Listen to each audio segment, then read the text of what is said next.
If you're new here, my name is Charlie, and on this channel I show you how to make delicious food using simple ingredients and techniques so that you can become a more confident home cook. So let's make some banana bread.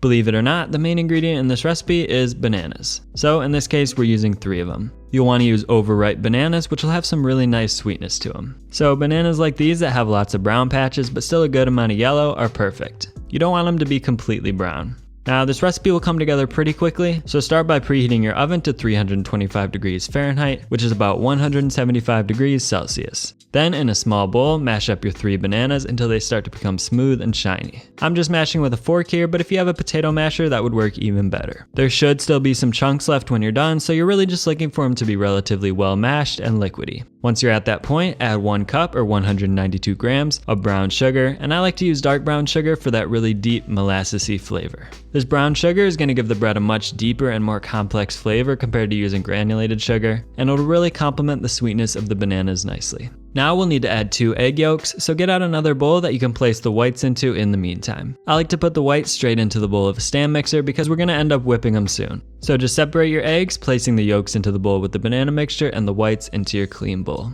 Now if you're using a stand mixer, go ahead and start whipping the egg whites, starting on a low speed as you add 2 teaspoons of vanilla extract. This way we can just let them whip as we prepare the rest of the ingredients. But if you don't have a stand mixer, you can definitely do this using an electric hand mixer or just whisking by hand. We'll need to whip the egg whites to firm peaks, so starting on a low speed helps some bubbles start to slowly develop at first, leading to a more stable structure once the egg whites are fully whipped. In the meantime, just stir your banana mixture until it's thoroughly mixed and set that bowl aside for the time being. Now get out 1 more large bowl to which we'll add the dry ingredients. So go ahead and add 2 cups or 240 grams of all-purpose flour, along with 1/2 teaspoon of kosher salt, 1 teaspoon of baking soda, and 1 teaspoon of baking powder, and stir until everything is evenly distributed.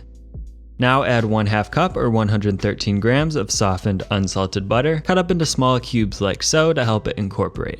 The last thing we're going to add is 1/4 cup or 75 grams of buttermilk, but we're going to wait to do that until the last minute. Once we add the liquid to the flour, gluten will start to develop, and for this particular recipe we want more of a cake-like, tender texture, so we don't want a lot of gluten development. So before we add the buttermilk, I'll just check on the egg whites, and it looks like some bubbles are starting to develop, so we can go ahead and turn the mixer up to a medium speed.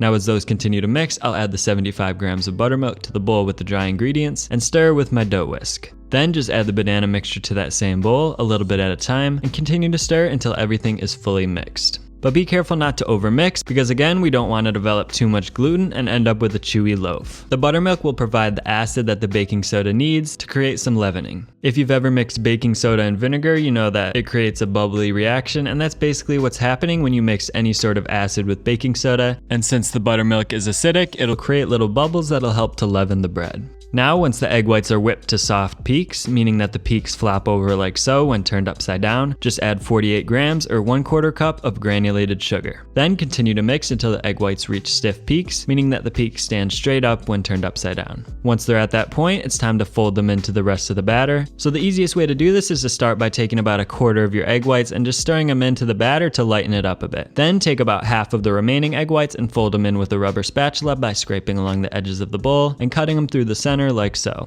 Make sure they're all evenly distributed and that you're not left with any large patches of egg whites. Then just repeat that process with the rest of them.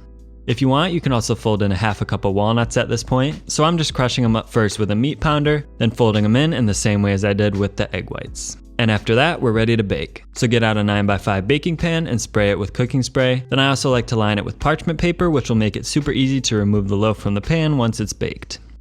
Then just pour your batter into the pan and smooth out the top with your rubber spatula. And I also like to top the loaf with a tiny bit of kosher salt for some extra flavor.